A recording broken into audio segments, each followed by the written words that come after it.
Hi, good evening, guys. Am I late? Didn't realize I'm on.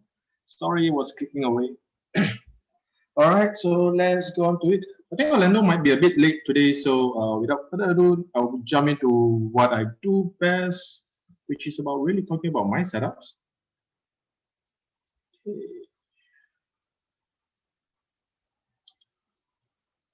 Sorry, I was a bit daydreaming. This was a trade yesterday, which I've got in together with Orlando. So this was, yep, I think it was this candle that triggered in, and then price just went on. I already TP1 really, unfortunately. Yeah, price didn't really get to my initial TP1 level. Yeah, so I've already shifted my stop loss to entry for those who are following. The reason being is that it's just a little, it's not really a good habit of mine, but it's just that in the past when I was trading price actions, whenever I see this double rejection, some will call it tweezer top or something like that, it tend to spook me out. Because this to me is a very strong reversal signal. Yeah, so if I see that, then I will just might as well don't really want to risk won't be in the market that much any longer. So I decided to TP1 and shift my stop loss to entry. So that's the rationale behind it. So, but I still have a small trade going on. Hopefully, it will reach to my bingo. Don't know whether that happens, but we'll see how that goes. Then yesterday, what I didn't, might as well just go through also some of the setups which I've meant to share with you, but didn't really have the time to go through yesterday. One of it was actually Aussie Kiwi. Apologize, should have shared it. Unfortunately, the trade has already gone. I'll just anyway go through the rationale. Same thing. Again, inside bar. Then I'll just go down all the way to H4. You can see that price didn't really give any setup earlier on. This will be considered a setup actually. Oops, wrong color. This will actually be considered a setup to me. It's a very nice setup. Just that in terms of pending order, I don't think I'll get triggered. Yeah, but even if I get triggered, this will still be result in immediate stop loss.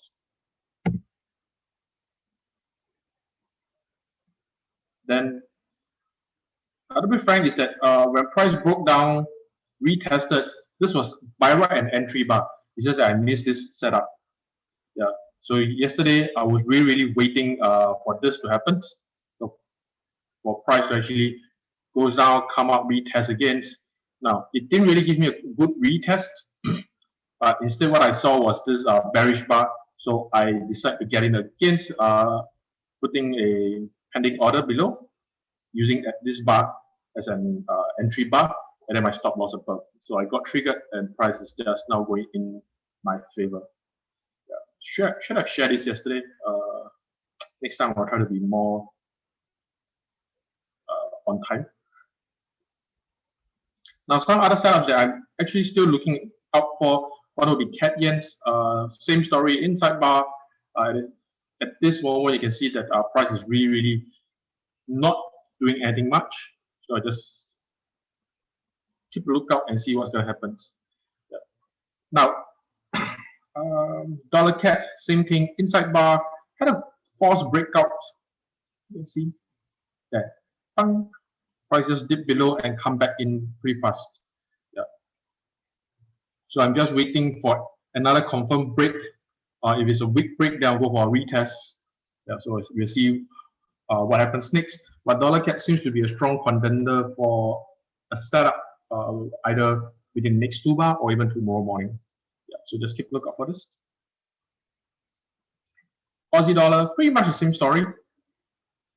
Inside bar, and then we'll see what happens on H4 is that price a very nice rejection. Yeah, so they're not going to do anything much. Now, if you all actually zoom out on the bigger picture, this is where trend traders actually get really interested, really. Yeah. So if you disregard my trading strategy, how I look at the market, where's the color? Yeah. Price goes down, retrace, goes down, retrace, goes down, retrace. So for trend traders who are actually on this show, this is something that you may want to consider trading. In fact, we do have a horizontal level over here anyway. So that's a really ugly horizontal level. Let me get rid of that. This should be more appropriate. Yeah. So this is actually a level that trend traders may potentially be interested to trade off. So I'm just giving you a different perspective. But for me, I'm also a trend trader. In fact, I think colloquially, I usually refer to myself as a chapalang trader. If you decide to get into this setup, this is where you have to TP1, because as you can see from the past, price actually did bounce off this level 3 times already. Yeah, so there's something that you may consider. Lastly, gold, silver, of course, you are in ready. So gold is something inside bar, proved to be tricky to trade. So you can see again, naturally the high of the inside bar forms a very, very natural horizontal level. Gold still refused to actually break out of this. In the past it did, but you can see that it didn't really end in a very, very nice way. Yeah, so but I'm still interested in trading gold against this is a horizontal level that's formed, and then you can easily actually draw a trend line. So that will result in a wedge. Yeah. So different traders actually do see different things. Some will see a chart pattern, some will see a trend trading, high, low, such stuff, structure. Some will trade price structure. I know Orlando don't. Then of course you'll be seeing levels. Yeah. For me, again, I'm an efficiently lazy trader, so I just tend to stick to one and then believe it all the way. I don't like to really overcomplicate things. So as long as price decide to break, retest, if it's a good break, such a bar, I will actually take it. Then obviously this will be a stop loss to me. I will still wait for a retest, and if it goes off, I'll be in the money. If it doesn't go off, so will it walk off. There's nothing much to really be done about it.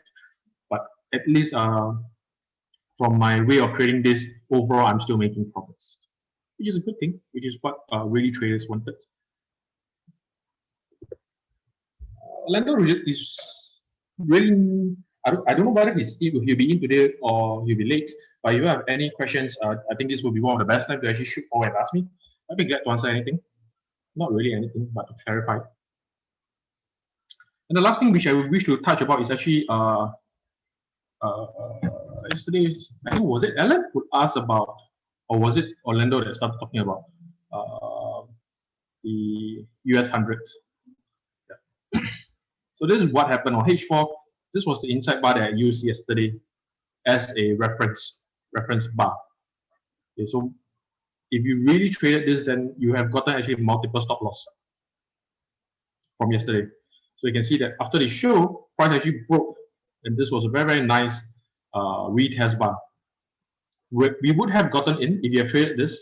You have gotten in depending on whether you have the habit of having TP1 or not. Yeah, if you don't have, then you result in immediate stop loss. Yeah, if you have TP1, this will still be in the slight profit. After price broke, oh, wait a minute. Yeah, after price broke, nothing much to be done about here. Then again, price broke below, come back for a nice retest, and you can see that this will be the rejection. If you have gotten in, then just now would have resulted in a 3-to-1 winner. Yeah. So this is the nature of trading.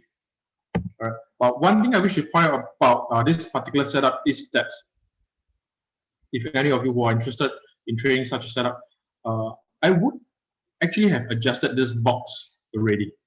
This box wouldn't have remained similar. Yeah. What happens is that when you see this kind of spike in, spike out, then when I see this bar, this would be my new inside bar to trade from.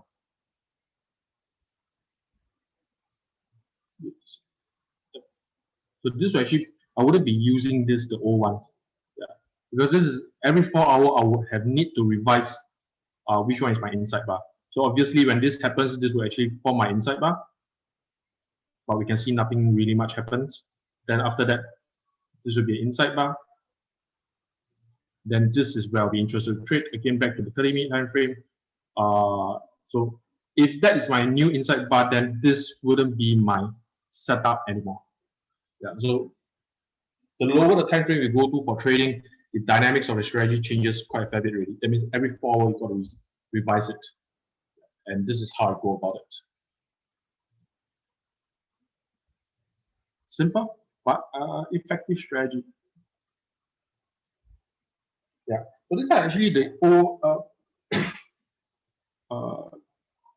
let me CAD yen, dollar CAD, Aussie dollar, gold. This will be the few ones that I'll be keeping a lookout for this week. If you look at the higher time frame, weekly time frame, in fact, you'll find that there'll still be a few other inside bars. Yeah. Feel free to keep lookout for those. Yeah. Just that personally, I deem that the few ones that I shared with you all might have a good chance of starting up. Yeah. Forgot what's the rest.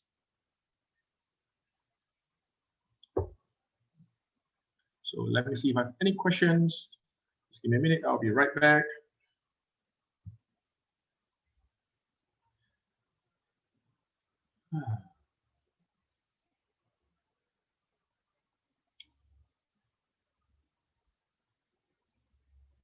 Okay. Doesn't seem to have any questions. That's good.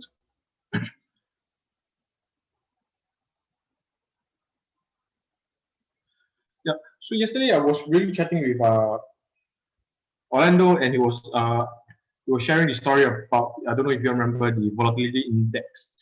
Yeah. So that's one of the trades that I've gotten in. I'm not so sure whether MT4 has it or not. I know from stocks point you can actually trade that. VIX. Yep. So let me share that. Oops. Yeah. So roughly a month back, that means late September, I actually shared a finding with the group. I even talked about it during the Sunday show. I think 1 week before October. Yeah. So the theory goes that every US presidential elections, so election dates, history, yes.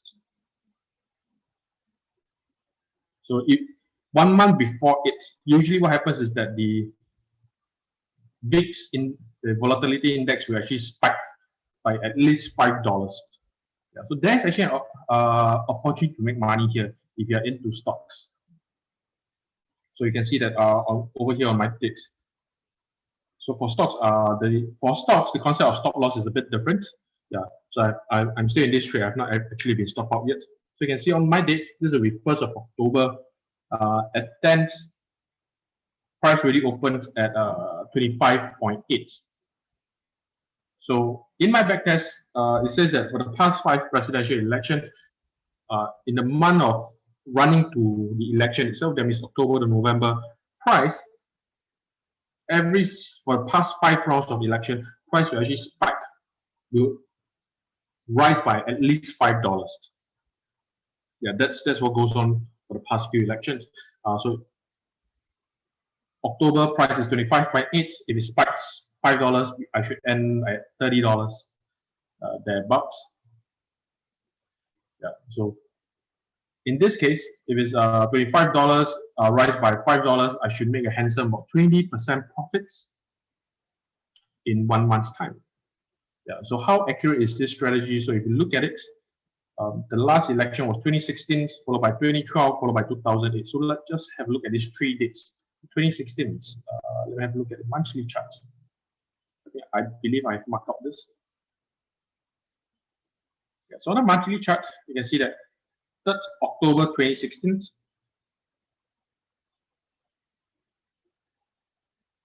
Oops. Let me just get rid of this. This is not in use. Yeah, so you can see over here, 3rd October 2016, price opened at 13.7, and then you can see that it, let me get rid of this line. Eventually, it did go up to about $18, and then the subsequent month, it actually rose up all the way to 22.7. So it did rise by $5 and more. Yeah, so this is considered a winner. Then the next date was actually about 2012. The same thing goes all the way to 2012. So you can look at my arrow. That's 1st of October 2012.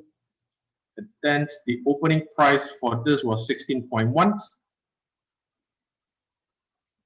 So 16.1 plus 5 is only until December, then we actually get $21 and more. So you can see that price actually eventually rose all the way to $23, 23.2. So this is still considered a winner. And then we have until 2008. Oops. So 2000, you can see that price opened at 39.3. 39, consider $39 plus $5, we would end up with $44. So this time round, actually within the month, price rose up all the way to 60 and above. So we have easily gotten our $5. So in terms of percentage, from each election, they'll be different, but I'm just aiming for a $5 gain. Yeah.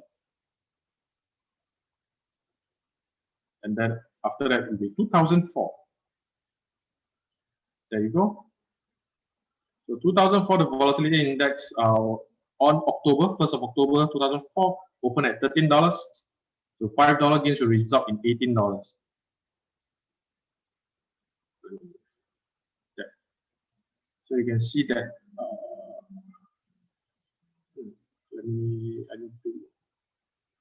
There you can see. Let me remove this box so it'll be clearer to you. 13.1. You can see this line all the way spiked up to 19.2. Yeah, so it will still be well within the $5 gains. Yeah, so this is just a very simple. I wouldn't even say it's a strategy, but it's a simple phenomenon that you all can make use of. Of course, for this year, at this timing now, it'll be too late to get in. Yeah. So I have already. I deleted everything. Oh my god.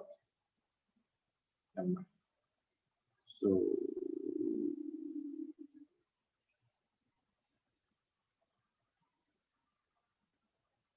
So by the time this is a bit too late to get into the VIX index, you can take this into consideration. I mean, this is a really simple way to trade the market.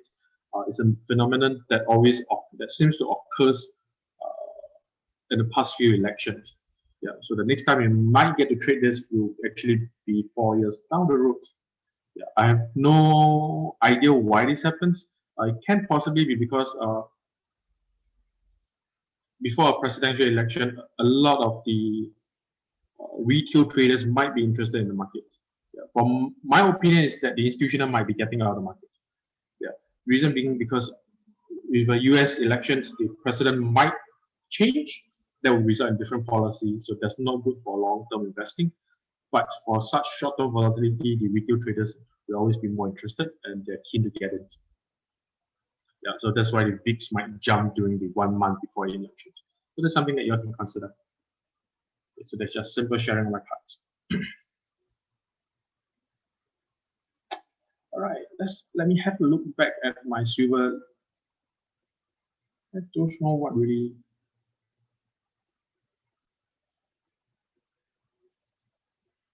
So it's not really going anywhere at the moment.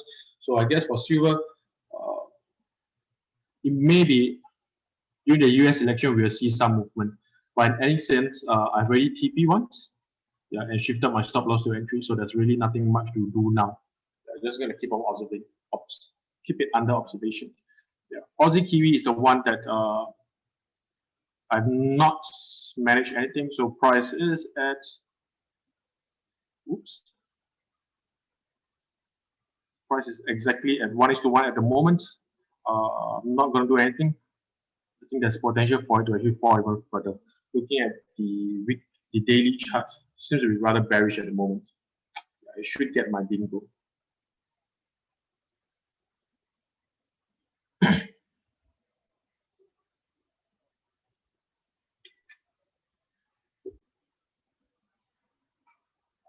Alan, you're watching the earlier sessions. Can I explain what the USD drop and stock drop? I can't actually explain. I'm not much of a fundamental guy. Yeah. So in fact, among the traders, not say among the traders, I'm really a systematic trader that views only the technical. Yeah. So if you ask me why, I really don't know. Yeah, I don't really look at the news. I read news, but I don't factor those into my trades. Yeah, so why USD drop? I don't know. Did Trump get another round of coronavirus?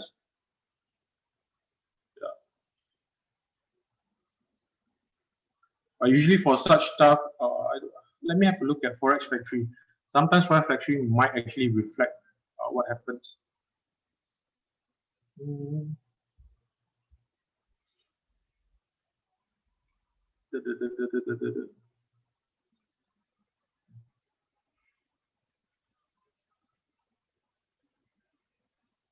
I don't really know what this means. USD slight lower on positive risk amidst optimistic stimulus talks.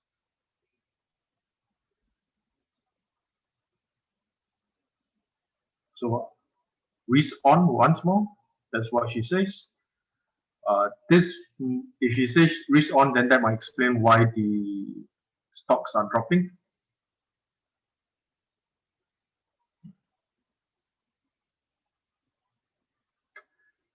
Well, Alan, the truth is that I can't really give you a good reasoning why both are dropping. I don't really understand based on that. So apologies, really can't give you much information.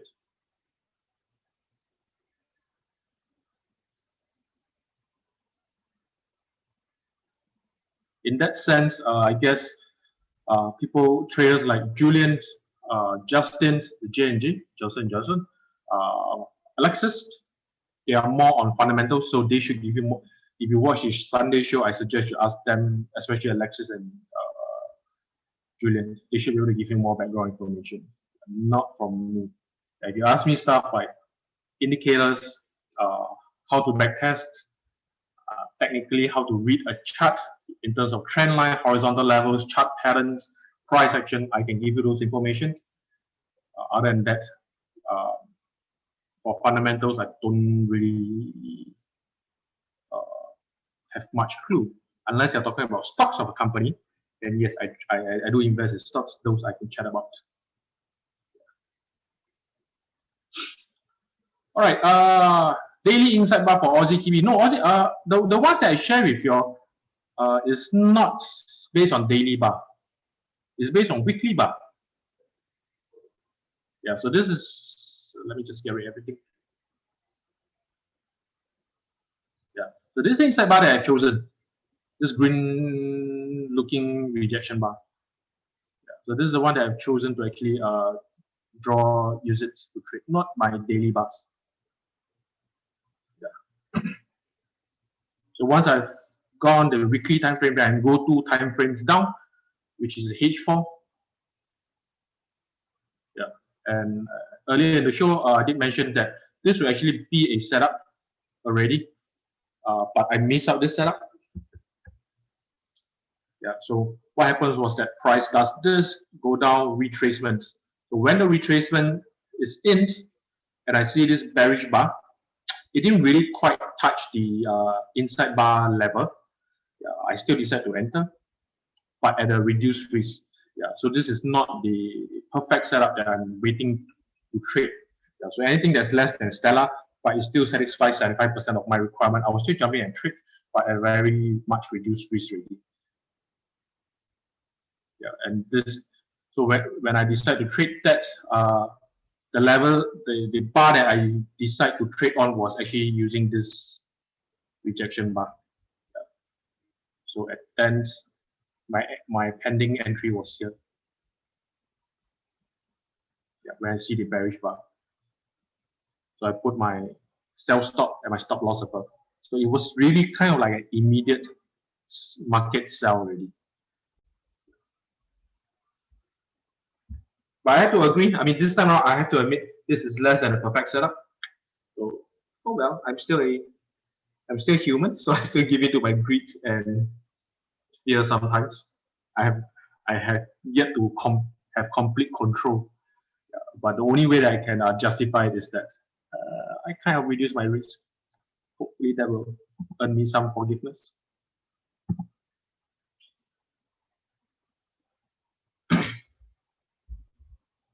No, I don't have a formula with that. It's more of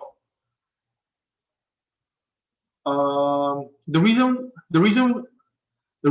why I rarely trade the lower time frames, as really the M30 and below, is because I don't have the time to sit in front of screens. I have a day trading strategy, which is meant to trade the London session only. But I won't be sharing it here. But other than that, my main trading style is still swing trading. Yeah, it's still H4. Because even when I go out and do my stuff, I can easily flip on my tablets every 4 hours to look at whether has anything happened. And the reason why I go weekly time frame is because I think you have learned along the way, the longer the time frame, the stronger it is. That's the only rationale why I choose weekly time frame. Yeah. And for precise entry, I just decided to go on H4. That's all. So of course, if you are trading, if you want to go for better entries, then of course you may look for D1s, and then 2 time frames down will be H1 for entry. Yeah, daily for analysis, H1 for entry. Or yesterday, as I shared, H4 for analysis, then go to M30 for entry. Yeah, so I tend to go 2 time frames downwards. I wouldn't really say it's a formula. More I would say is that don't really want to use the word universally, but at least from other successful traders, that's what I observe what they have been doing. So I'm really just copy and pasting what they've done. Yeah. No, I don't consider moving average or pivots. I don't find them to be. I mean, if price really breaks out, and if you plot a 20 period moving average, it will definitely be below a 20 MA. Yeah. So I don't find MA particularly useful in this scenario. Pivot might or might not have, just that I have not used it for this inside bar breakout. Yeah, I do trade pivots, just that I don't really combine with this.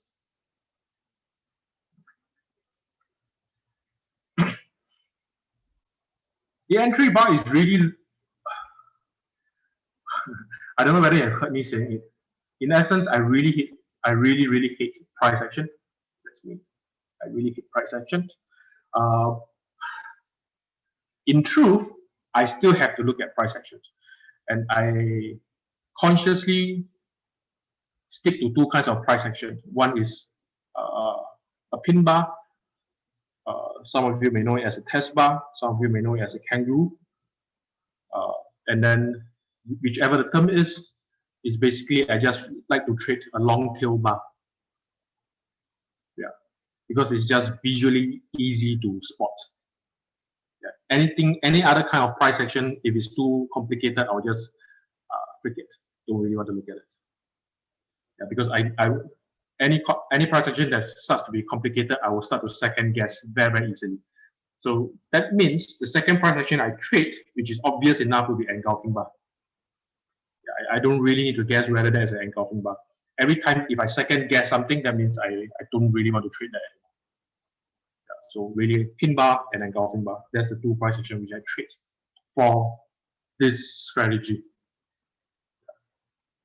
If you notice is that I don't even really teach you how to mark out horizontal level. Because by nature of this way of trading, the horizontal level is predefined, the high and low of the inside bar. I don't second guess it. The usual way of how you all learn to draw horizontal level is really kind of subjective.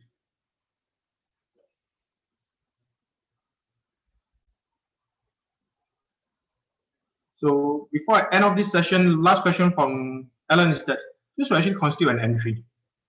Yeah. So but since I'll be putting a pending order, I don't know whether this will be triggered or not. Yeah. If it's triggered, then obviously this will be immediate stop loss. But this is still an entry for me. Yeah. Just that I didn't take it at the time. All right. So with that, thank you guys, and have a nice week ahead. Thank you for the chats. Enjoy it. Goodbye.